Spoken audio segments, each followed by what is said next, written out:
grâce de Dieu en Jésus-Christ. Voilà, c'est ça. Maintenant, l'enfer, nous y reviendrons un peu plus tard. Je vous dis qu'il ne peut pas y avoir, je crois, en un enfer qui brûle. Oui, monsieur, la Bible dit, c'est l'étang de feu. Mais ça ne peut donc pas être perpète, ça ne peut pas être éternel. Ça pourrait être, la Bible ne dit pas que c'est éternel. Elle dit un enfer perpétuel. Elle n'emploie pas le mot éternel. Elle parle d'un enfer perpétuel. Il a donc été préparé pour le diable et ses anges. Un enfer perpétuel, pas un enfer éternel. Maintenant, après, cette âme pourrait être tourmentée là-bas à cause de ses œuvres pendant 10 millions d'années. Que sais-je?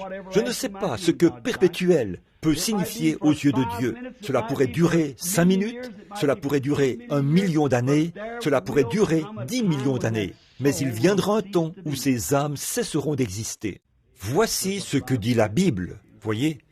Celui qui vaincra n'aura point à souffrir de la seconde mort. La première mort, c'est la séparation d'avec nos bien-aimés. Nous allons dans la présence de Dieu, jamais hors de sa présence. Voyez, maintenant, s'il y a une seconde mort, alors ça doit être la mort de l'âme. Et alors celui qui vaincra le monde ou vaincra les choses du monde aura la vie éternelle et n'aura pas à affronter la seconde mort.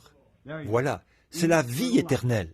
Mais le pécheur, la Bible dit, la femme qui vit dans les plaisirs est morte, quoique vivante. Pas vrai? L'âme qui pêche, c'est celle qui mourra, certainement. Que signifie mourir? C'est être totalement séparé, ne plus exister. Voyez?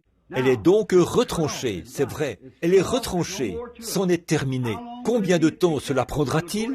Elle repassera par le même processus par lequel elle a existé et atteindra ce point où il n'en restera plus rien. Elle retournera à ce dont elle a été composée. Nous pourrions prendre la cellule et la briser en une cellule, en une autre cellule, jusqu'à ce que vous arriviez à la cellule initiale. Briser cette cellule pour avoir alors les composants chimiques du sang. On en arrive aux différents composants chimiques de ce sang, puis on en arrive à un petit élément de cette cellule. C'est ça qui est la vie.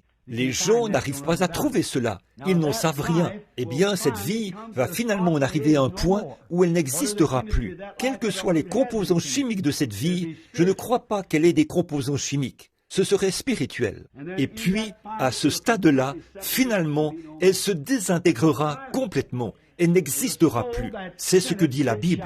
L'âme qui pêche, c'est celle qui mourra. Et ceux qui vaincront dans ces âges-ci de l'Église n'auront pas à souffrir de la seconde mort. D'abord, c'est le corps qui meurt. Puis, l'âme meurt et elle n'existe plus. Voyez, croyez-vous que c'est la Bible qui dit cela? Maintenant, souvenez-vous, si l'enfer est éternel, alors la Bible a tort quand elle dit que l'enfer a été créé.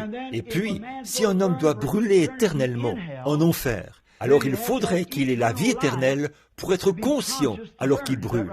Pas vrai? Eh bien, combien y a-t-il de sortes de vie éternelle? Une seule. C'est vrai, il n'y a qu'une seule vie éternelle. Maintenant, n'allez pas dire « Frère Branham ne croit pas à l'enfer ».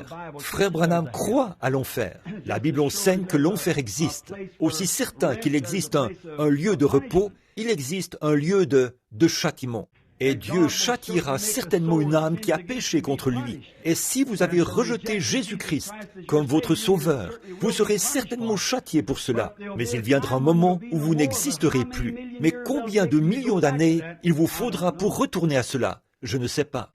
Mais un jour, vous êtes un être temporel, jusqu'à ce que vous naissiez de nouveau. Et là, vous devenez un être éternel.